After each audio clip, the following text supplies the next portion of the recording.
Oke, Assalamualaikum warahmatullahi wabarakatuh. Eh, Hari ini kita masuk materi ke minggu ke-12. Materinya yaitu tentang acceptance sampling atau penerimaan sampel. Kapan sih kita itu bisa menerima sampel dan kapan kita harus menolak sampel? Terus habis itu juga berapa sih resiko biaya yang harus kita tanggung dan lain sebagainya. Oke,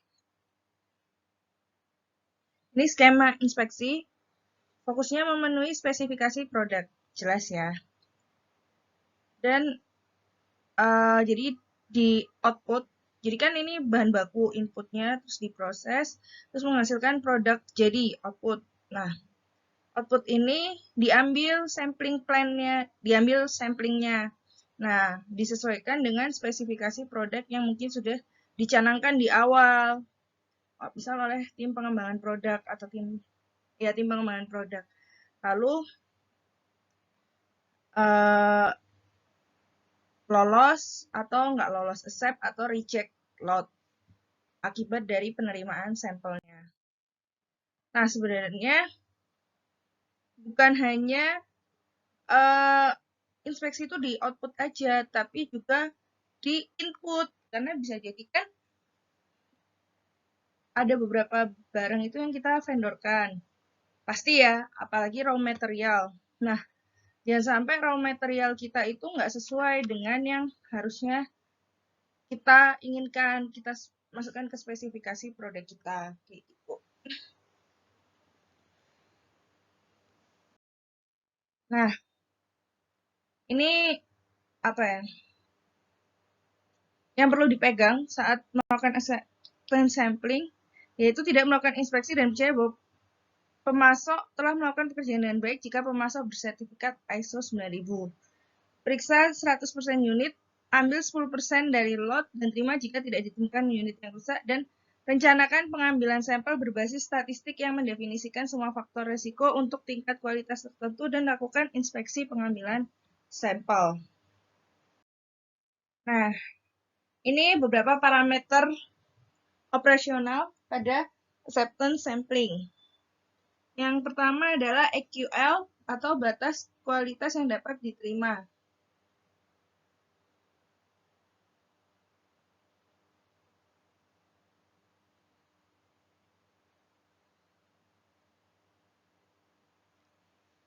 Yaitu persen cacat yang akan dianggap dapat diterima. Banyak di AQL persen rusak akan diterima dalam rencana jumlah waktu yang dominan. Sebuah AQL harus memiliki resiko alfa yang ditentukan. Lalu ada resiko pabrikan. Probabilitas bahwa banyak yang mengandung persen AQL rusak atau kurang adalah ditolak oleh rencana. Resiko umumnya dipilih dalam kisaran 1% hingga 10%.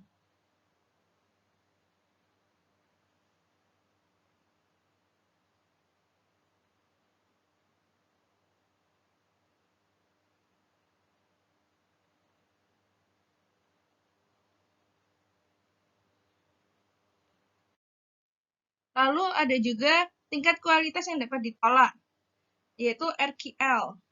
Tingkat kualitas pembatas RQL, persen toleransi lot LTPD yang tidak efektif. Yaitu persen cacat yang akan dianggap tidak dapat diterima. Banyak yang berada di RQL persen rusak atau lebih besar akan ditolak oleh rencana jumlah waktu yang dominan. RQL harus memiliki resiko beta yang ditentukan. Lalu ada resiko konsumen. Kemungkinan diterimanya lot yang mengandung persen RQL cacat atau lebih oleh konsumen. Jadi intinya kalau resiko produsen itu adalah menolak lot yang seharusnya diterima, sedangkan resiko konsumen adalah karena akibat kita menerima lot yang harusnya ditolak.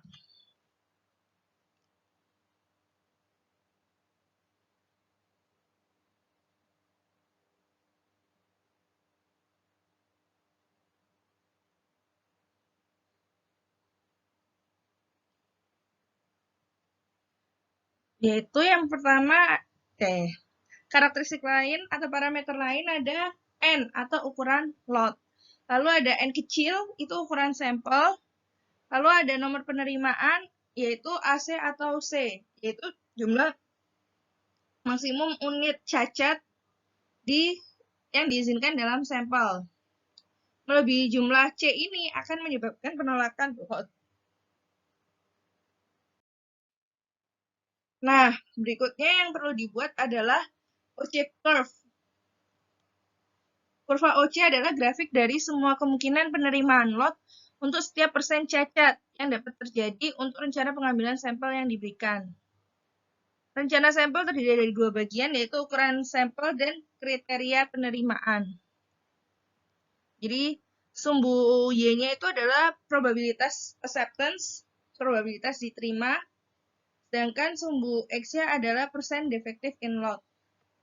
Jadi, ya kalau probabilitas kan 0 sampai 1. Jadi kalau misalnya 0, nggak ada 0% produk cacat, ya otomatis penerimaannya 100%. Itu kan nggak mungkin ya. Terus kalau misalnya ada 5 produk cacat, kira-kira 0,9 XX ya, sekitar 90%-an diterima.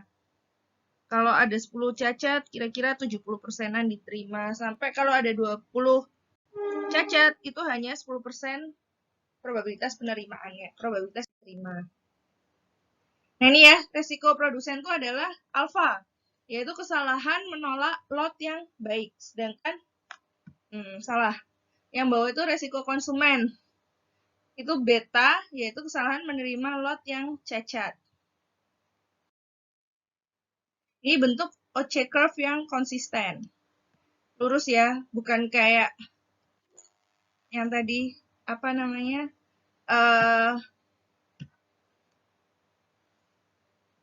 kayak logaritmik,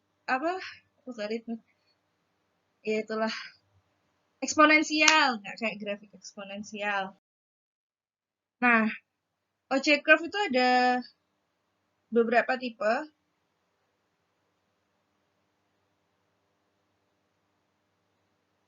Yang pertama adalah OC curve tipe A. Jadi, sampel diambil dari lot yang terisolasi dengan ukuran terbatas. Nah, ukuran sampel relatif kecil terhadap N sehingga perubahan setelah pengambilan relatif sama. Ini basically adalah menggunakan distribusi hipergeometri. Ini ya. Kan udah pernah tuh saya ajari ngitung distribusi hipergeometri di teori probabilitas. Kalau OC curve tipe B itu basically adalah distribusi binomial yang digunakan. Tapi kalau jumlahnya besar, bisa didekati dengan distribusi normal. Kalian mungkin bertanya, loh, Bu, kok distribusinya diskrit semua? Ya kan nggak ada jumlah barang cacat, jumlah barang bagus itu koma. Masa ada 3,2 kotak sepatu? Ada 0,2 sepatu kah? Pasti kan 3 kotak sepatu, 4 kotak sepatu, 5 kotak sepatu, dan lain sebagainya. Itu. Nah, ini contoh OC curve. N-nya besar, maksudnya jumlahnya sangat besar, jumlah lotnya. N-nya sama dengan 9 dan C-nya sama dengan 2. Ini C itu kriteria penerimaan. Digambar. X sih maksudnya ini kalau di distribusi binomial atau hipergeometri. Kira-kira gambarnya gini. Nah, ini ada contoh-contoh pergeseran OC curve. Kalau misalnya jumlah sampelnya makin banyak, maka OC curve-nya akan makin curam. Kalau jumlah sampelnya makin dikit, maka OC curve-nya makin landai.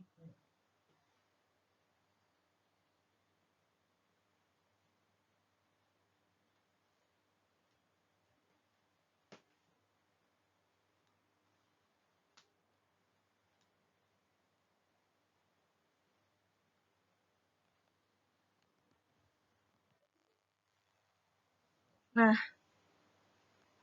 terus kalau C-nya, kriterianya itu makin kecil, makin dikit batas sampel yang kriteria penerimaan. Jadi jumlah cacat yang diterima itu kecil, dia juga makin curam. Tapi kalau dia makin banyak, makin tinggi kriteria penerimaannya, maka makin landai. Bisa kalian lihat sendiri ya. Nah, ini adalah cara perhitungan AUKI. AUKI adalah proporsi rata-rata item cacat yang terkandung dalam lot yang diterima.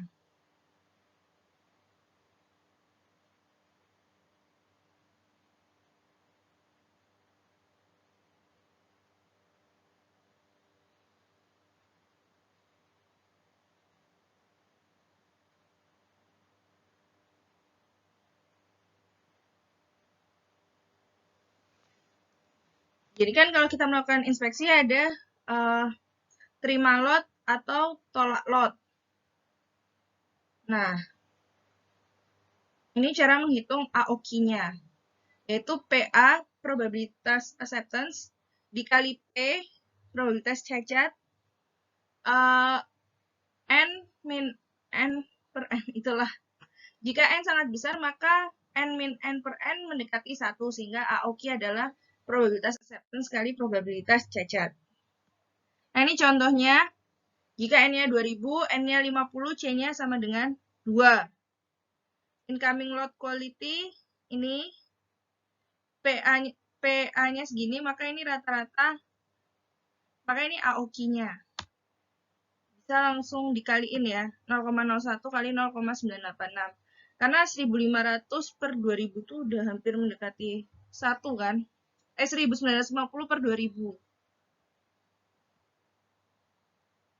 Dengan C sama dengan 2. Dan digambar swing.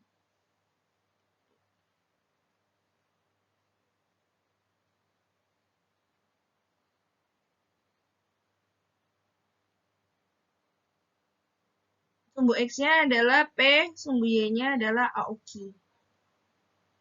AOQL itu yang paling tinggi, puncak AOQ-nya. Lalu ada ATI, yaitu Average Total Inspection. Ada ATI untuk sampel tunggal dan ada ATI untuk sampling ganda. Nah, ini grafik ATI, contoh grafik ATI. Ya, sumbu X-nya Incoming Load Quality, sumbu Y-nya Average Total Inspection. Dan C-nya kriteria penerimanya 2. Bisa dihitung ya. Pakai rumus ini. PA kali N ditambah 1 min PA kali N. Karena samplingnya tunggal. Sebagian besar samplingnya tunggal.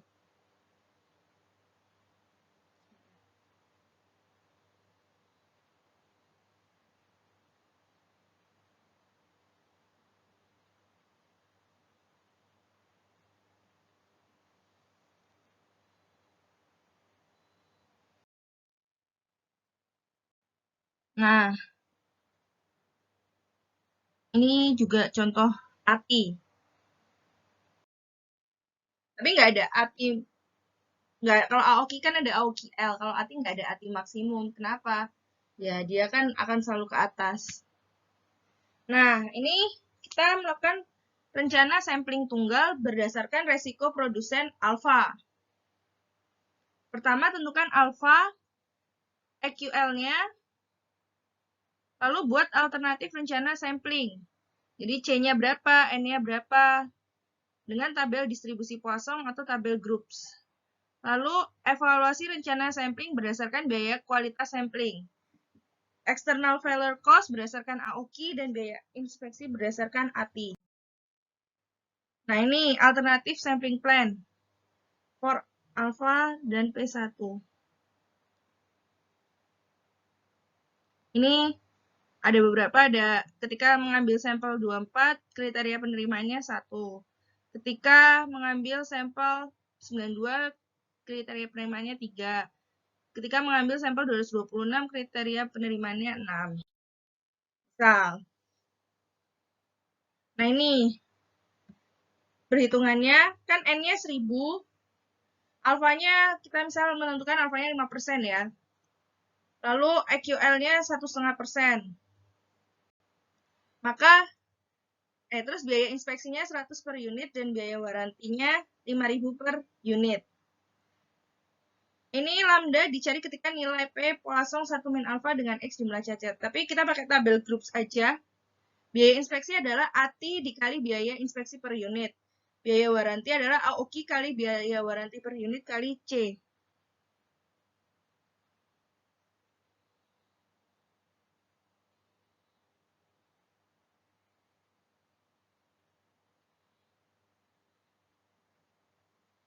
Nah,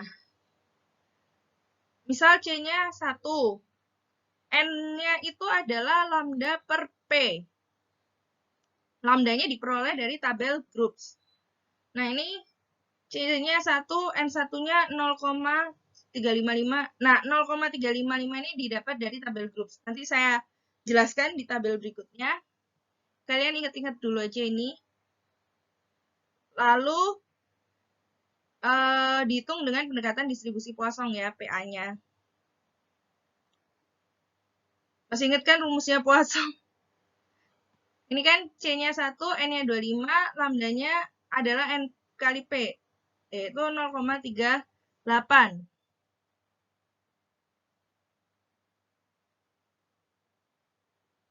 Ini harusnya 24 sih, kan mendekatinya 24, bukan 25. AT-nya dihitung dari rumus AT, AOQ-nya dihitung dari rumus AOQ juga. Biaya inspeksi dihitung dari sini dan biaya waranti dihitung dari sini. Total ini adalah total biaya, jadi biaya waranti ditambah biaya inspeksi. Nah, akhirnya ketahuan bahwa biaya terkecil adalah ketika alternatif 1, yaitu ketika sampelnya berjumlah 2, harusnya 24 sih. Dan kriteria penerimaannya adalah 1. ATI dan AOKI dihitung ya dari yang sudah-sudah. Lobu P-nya apa? P-nya itu AQL ini. Jadi kan ATI kan PA kali P kan.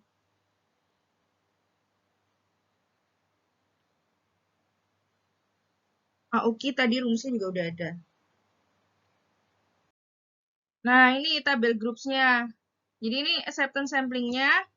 Ini PA-nya. NP1. Kalau mau PA-nya 0,95, berarti alfanya 5% ya. Kalau ini alfanya 0,9. Untuk alfa 5%, oh bukan salah, kita lihat yang NP1 aja, jangan lihat yang NP2. NP2 ini kalau kita pakai beta, sorry. Ini acceptance number-nya berapa? C-nya 1. Maka tadi 0,355 ya. Terus yang C-nya 3, 1,366. Kalau kalian ingat di sebelumnya. Jadi tinggal dimasukin aja N kali P1-nya. Jadi ketahuan N-nya berapa. Nah, berikutnya kita pakai resiko konsumen. Kalau tadi kan tentukannya AOQL.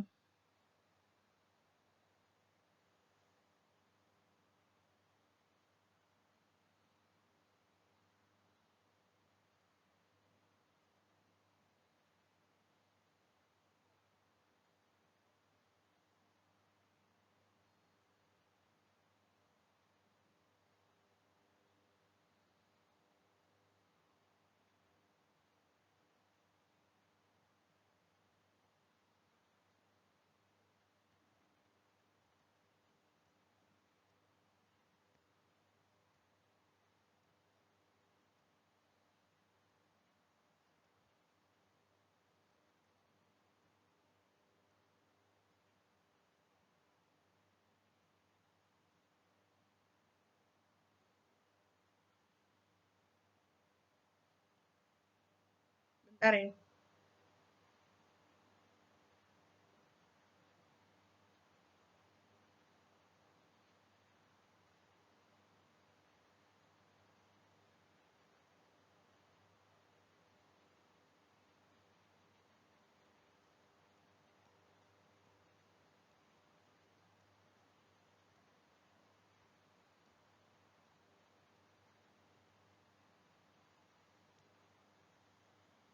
Yang pertama, kalian tentukan beta dan LQL-nya, lalu buat alternatif rencana sampling dengan tabel groups. Lalu ya sama sih, beta perbedaannya cuma beta dan alpha, AOQL dan LQL. Nah ini contohnya, waduh, ini P ya. Ini adalah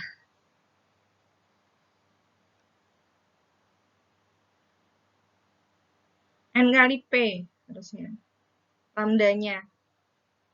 Jadi ini ketika C sama dengan 1, N sama dengan 49, PA, ATI, AOKI, sama biaya inspeksi, biaya waranti. Ini bisa kalian lihat di kolom yang ini.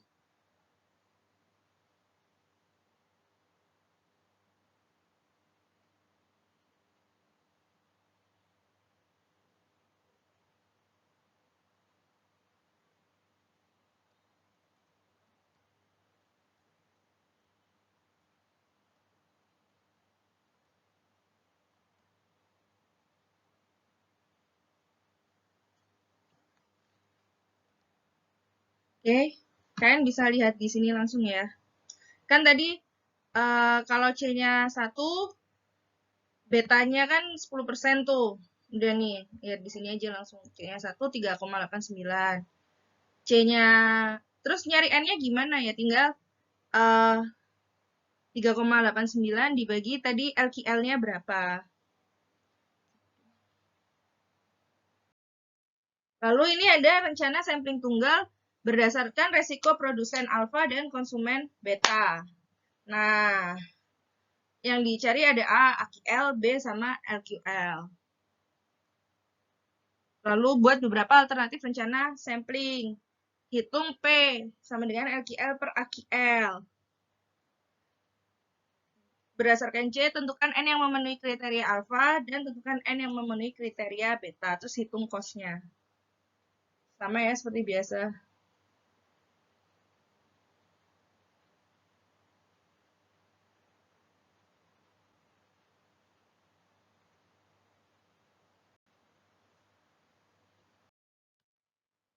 Ini grafiknya, terus ini contohnya. Jadi AQL-nya 1,8%, alfanya 0,05, betanya 10%, LQL atau P2-nya sama dengan 9%. Ini biayanya.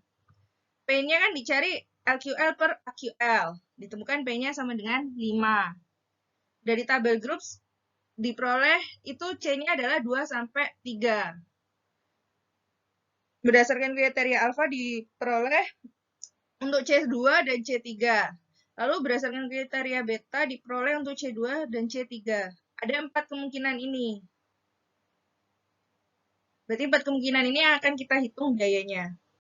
Dari saya, kalau ada pertanyaan, jangan sungkan-sungkan untuk ditanyakan di grup. Jangan lupa dikerjakan tugas-tugasnya juga ya. Oke, sekian dari saya. Terima kasih atas partisipasinya. Mohon maaf atas keterlambatan, kekurangan, dan yang lainnya. Jangan sungkan ditanyakan di grup atau saat nanti di kelas. Oke? Tetap semangat, jaga kesehatan. Assalamualaikum warahmatullahi wabarakatuh. Stay safe everyone, dimanapun kalian berada. Terus kita hitung. Ini harusnya yang 2 juga dihitung sih. Oh, enggak ding, ini. Sorry, salah. Kita menghitung RS berdasarkan kriteria alfa yang memenuhi kriteria beta dan RS berdasarkan kriteria beta yang memenuhi kriteria alfa. Kan C-nya sama dengan 2, N-nya sama dengan 46, P2-nya adalah 5,322 dibagi 46. 0,1157. C3-nya P2 6,681 dibagi 46. Nah, ini kan yang mendekati 0,09. Ini juga yang mendekati 0,018. Sorry, ini harusnya mendekati 0,1 ya. Yang paling mendekati 0,1. Kan betanya 0,1. Betanya 10%. Oh, sorry. Mendekati LQL, bukan mendekati beta. mendekati LQL. LQL-nya kan 0,09, AQL-nya 0,018. Maka yang dihitung dua alternatif ini. Sehingga didapat yang paling kecil adalah alternatif ketika mengambil C-nya 3 dan jumlah sampelnya adalah 75.